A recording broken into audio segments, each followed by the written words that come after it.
Before we start, I would want you to hit that red subscribe button so you never miss out on any of our videos. Hey guys, what's up? Welcome back to NBA Hub. LeBron James has always been in the spotlight and in most of the headlines since entering the 2003 NBA drafts. James may not have been the most beloved player in the league a year ago outside of Cleveland, but he was well liked. Who didn't love those Nike puppet commercials? Or the Powerade ones where he nails 100-foot jumpers and he's earned more than one enemy over his successful NBA tenure. Let's take a look of 10 players who dislike LeBron James. Nate Robinson. Nate Robinson will always be remembered for his competitiveness, his explosiveness, and his ability to take huge leaps despite being one of the shortest guys in the basketball world, as well as for his incredible block on LeBron James back when he was still with the Chicago Bulls. Besides, Robinson even once slapped James in the face after a made layup and was later denied the possibility of being a member of the Miami Heat. Oh, the fact that LeBron once landed on his face and made kiss the floor by accident should also count here, doesn't it? Jonas Valanciunas. Jonas Valanciunas is a classical Lithuanian basketball player, a strong and physical fella that's going to make you pay the price if you try to get past him regardless of if the game is tied or if they're up by 20. So Jonas decided to make James feel that Lithuanian power by actually tackling him during a fast break, obviously making LeBron hit the floor hard, and decided to reject Jonas's hand when he tried to offer his help to get up. Jermaine O'Neal. Jermaine O'Neal was one of the most dominant and physical defenders in the association throughout his entire career, and he wasn't scared to get teed up or even ejected just to protect the rim and let other people know that they would get no easy buckets. So during O'Neal's Celtics tenure, he caught up in that good Boston hates LeBron narrative and wasn't shy about it, constantly making James hit the deck after some very rough and hard fouls, and even waiting for him outside of the locker room to confront him. Danny Granger.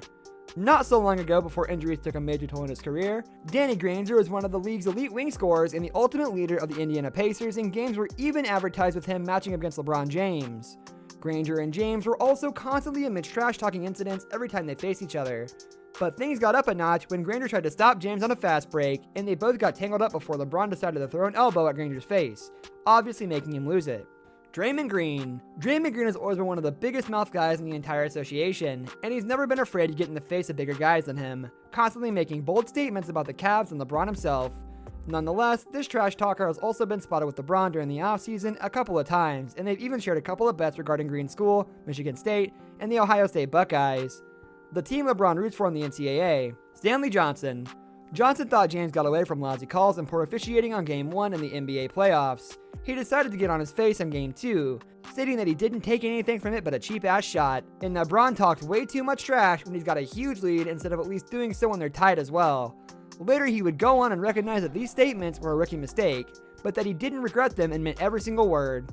Nazr Mohammed. Mohammed was never a really important guy in any team's rotation, but back when he was the second big man for Thibodeau in the Chicago Bulls, things got a lot heated up once again between the Bulls and LeBron James in one of those all-time Chicago hates LeBron moments.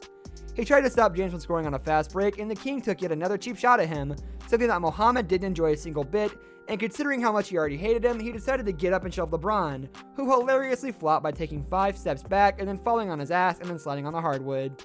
Lance Stevenson. Well, to be fair, Lance Stevenson pretty much hates everybody and the league hates him back, as he's proven to be an immature with a mouth way bigger than his skill set, and that's not been able to replicate his success after a couple of good seasons with the Indiana Pacers. Still, Stevenson's favorite villain has always been LeBron James, and he constantly tries to shove him, bump into him, and get into his head. I mean, he literally tried to get into his head by softly blowing into his ear. Come on, man, you're just a clown. Joakim Noah. Noah's always been known to be a committed defender and put a lot of heart into the game, but James always feels that he talks way too much trash and has had a lot of physical and verbal encounters with the Frenchman. Of course, Joakim has never backed down from the small forward and has even made some bold statements about Cleveland, earning the hate of the entire Ohio State. Paul Pierce. And last but not least, Pierce was the leader of the Boston Celtics when they became Bron's nightmare in Miami, and Paul hasn't hesitated to show he despises James, constantly hitting him and making very hard statements about him and his entire generation. This brings us to the end of our video. I hope you enjoyed it. Hit like if you did, and don't forget to subscribe to our channel so you don't miss out on any of our videos in the future. Also, watch the 2 videos that are on your screen because I'm sure you'll love them. With that, I'll see you in the next video.